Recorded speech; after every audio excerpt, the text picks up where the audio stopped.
Somehow, I've been writing and talking about JRPGs on the internet for a few years now, and I've still never played a Dragon Quest game. This might be because one of the first JRPGs I fell in love with in high school was Final Fantasy X, since Final Fantasy is much more popular in Australia. And since Final Fantasy X is more of a modern-looking RPG, it definitely influenced the kind of aesthetics I like in JRPGs. Despite being a fan of what some would consider to be its rival series, Dragon Quest seemed interesting the first time I heard of it. Akira Toriyama's art looks great in it, which makes the aesthetic more appealing. It's got a cute slime mascot, turn-based battles, and I've always wondered how its fantasy stories and worlds compare to others in the genre. With the English release of Dragon Quest XI coming up soon, I'm strongly reminded again that I still haven't touched this series, so here's a list of the games in the series I want to try to help me get into this classic JRPG series.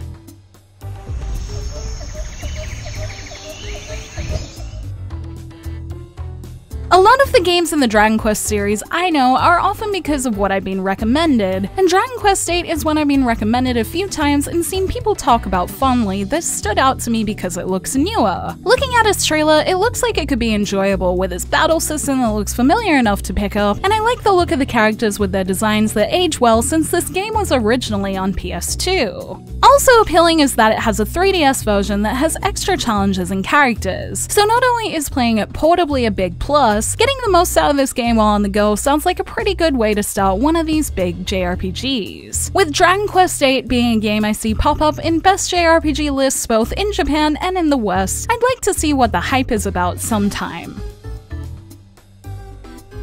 With a world record for its chance encounter mode and critical acclaim, as another of the somewhat more modern Dragon Quest titles, Dragon Quest IX's aesthetic with more of what looks to be a retro feel makes it feel like it could bridge the gap between old and new Dragon Quests for me. You can make your own Dragon Quest style character in it, which looks fun with its animation style, and although I've read that the character development isn't as deep due to the game being designed to be played with others, it looks like a lighter Dragon Quest I could use to get to know the series before going deeper. Dragon Quest IX is another one that looks like it could be good to play on the go, with it being on DS, and although its multiplayer features may not be like they used to be, it will be interesting to check this one out since they were so popular. When I was reading up on Dragon Quest as a series, Dragon Quest IV sounded like it could be accessible for a newcomer like me going further into its library of games. Its story is divided into chapters, and each chapter explores the story of a different character, which since I just played Octopath Traveler recently, sounds like a more linear version of a multi-protagonist story. The only thing about Dragon Quest IV is that while it appealed to me the most out of the older ones, it does have that old-school JRPG look and feel from what I've seen so far, which there is nothing wrong with, but there are times I get tired of that aesthetic in favor of going back to something more modern looking, as that's what I usually play. If I do play Dragon Quest IV, I think I'll have to make sure I'm not experiencing that kind of retro fatigue and can enjoy the game for what it is, but I like the idea of its story flow so far.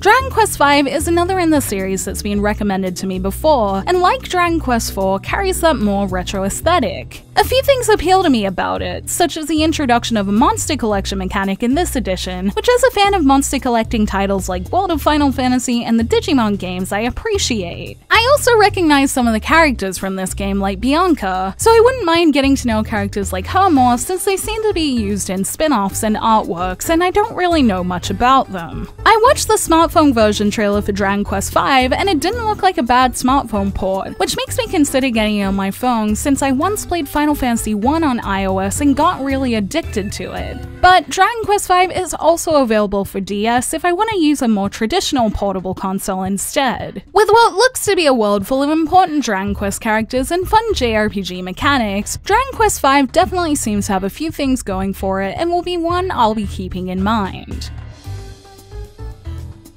While it's a spin-off game rather than a part of the core Dragon Quest series, I think Itadaki Street's 30th anniversary game could be a great way to ease myself into the Dragon Quest series since I found its demo to be lighthearted and fun when I tried it last year. Since I know Final Fantasy much better than I do Dragon Quest, not only does seeing characters I know in an adorable art style in a fun-looking board game already appeal to me, this could also introduce me to the iconic characters from Dragon Quest world in a much more simplified way where I could get to know its characters personalities and which ones I like through its relaxed party game experience. With 11 core games in the Dragon Quest series, despite my effort to make this list, it is hard to know where to start, so Itadaki Street might be a way to get to know the series a little better before fully choosing a game if I ever go into the series' backlog of games.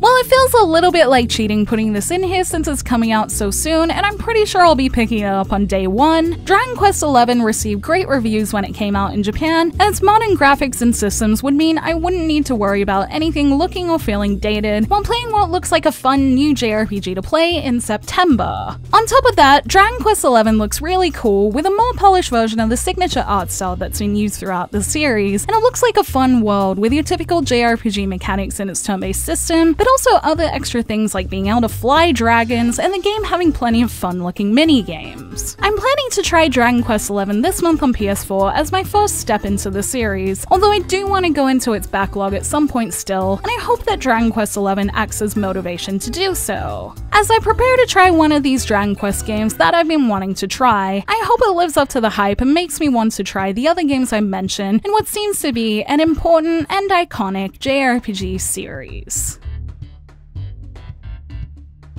Thank you for watching this video. Let me know in the comments below if you've played any Dragon Quest games, if you recommend any, and what you think of the ones I mentioned in this video. I will be starting with Dragon Quest XI first, but I would love to hear your thoughts on the series in general since I haven't tried any, so let me know. I'll be reading your comments, and if you leave one, I really appreciate it. You can like and share this video if you enjoyed it, subscribe to my channel for more JRPG content like this, and ring that bell to get notifications on whenever I post so you don't miss a thing. You can check out more videos here, or check out the blog at jrpgjungle.com where I do everything I do here, but in written form. And you can find me on social media on Twitter, Facebook, and Instagram, all at jrpgjungle. Links to those will be in the description below, along with links to where you can pick up all the games I mentioned. Until next time, thank you, bye!